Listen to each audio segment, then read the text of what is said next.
The next one is our research service. So the research service is a very popular service. And the reason is we built HackNotice different. We did not take in data and then put it all into a database. We built it the same way that Google built their search engine. We built it as an index. And so with us, you can search anything. You can search phone numbers, zip codes, IP addresses, usernames, passwords, email addresses, domains, first and last names. You can search 1600 Pennsylvania Avenue, right? You can search anything. That was very specific. So you're able to go through and really look at all the records instantly. And one big thing that we did is we don't keep any logs. We have zero knowledge about what you search. Okay. So you can use this for high-risk individuals. You can use this for mergers and acquisitions. You can use this for, investigating fraud. We don't record what you're searching. We don't want to know. That's all about you and the forensics that you're doing. So within the research service, we have a lot of options, just like Google has a lot of options, but we start off with the most common. So, I'm going to do a quick email search. So let's find everything for my email, right? And I've got 12 records and we show you everything. Here's the email. Here's the file it came from. Here's where we found it in that file. Here's when we first saw it. Here's another record that has way more about me, right? IP address, first and last name, phone number, job titles, date of birth, right? We can keep going. So very quick, easy way to look someone up. Now, we could also do a domain, and I'm going to make it even broader. I'm going to include prefixes and suffixes. That allows us to start doing some fuzzy matching around the sides. And so here's more records. We've been able to find more things about my email address, more passwords that hackers are sharing. We also have built this to be an exploratory service. So we've got a word cloud. I just turned on the word cloud, and what this does is it takes every item in every record, puts it into a cloud that I can click into. So I've got this password here. Well, that's a weird password. I wonder if we can find that password anywhere else. And so now looks like we've got Hotmail, Yahoo, Gmail, right? So we can quickly start associating different accounts. And say, oh, here's a weird one, Steve at Gmail. Let's see what we get there. And so now we're getting even more records.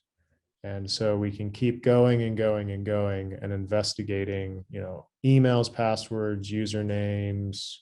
Oh my God. So this service, there's no limit to it. You can keep searching. And so let's go back here. I'll turn off the word cloud. Let's take a look at this. So this came from Bonobos. It came from a very specific file that was shared with Bonobos. Well, maybe there's something about that file that I'm really worried about. So I can just search by the file name. And now I'm going to look at every record in that file. And these are actually the bottom records. Let's go to the top of the file. So now we can look at a specific file. We can just look record by record by record that we got from that file. Oh my God. So this is the most similar to Google, the phrase search, but we can also do a word pool search. This is where you can take very generic identifiers and find every record containing all of those identifiers. So let's take my name and a city that I used to live in. Mhm. And as I scroll down, I can quickly see, here's my old address.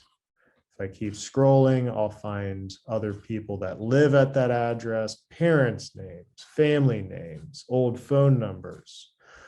And you'll notice a lot of these records do not have email addresses in them. So if you're in the world of thinking of threat intelligence as domains and emails, Mhm. you're going to miss all of this rich data that Yeah. hackers are stealing and sharing. Yeah. So this is all about committing fraud. This is all about people. And you can see them putting together information about me and about a city I used to live in.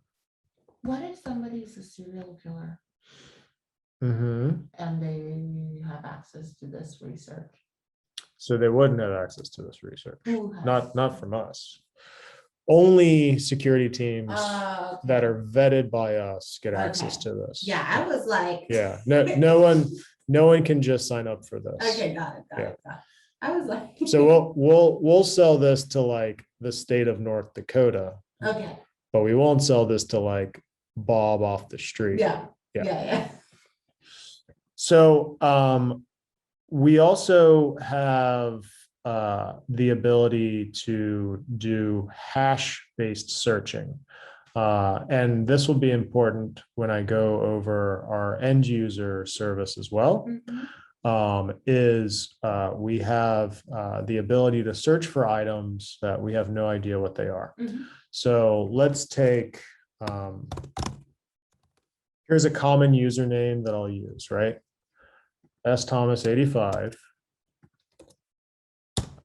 I can search for this hash, right? So the only thing that we're searching for is a hash of a username. Okay.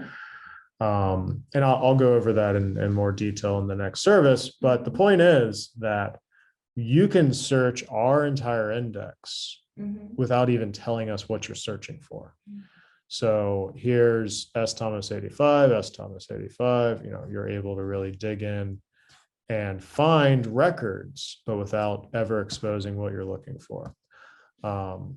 Finally, you can save searches. So let's say Okay. there's a particular search that you really care about, right?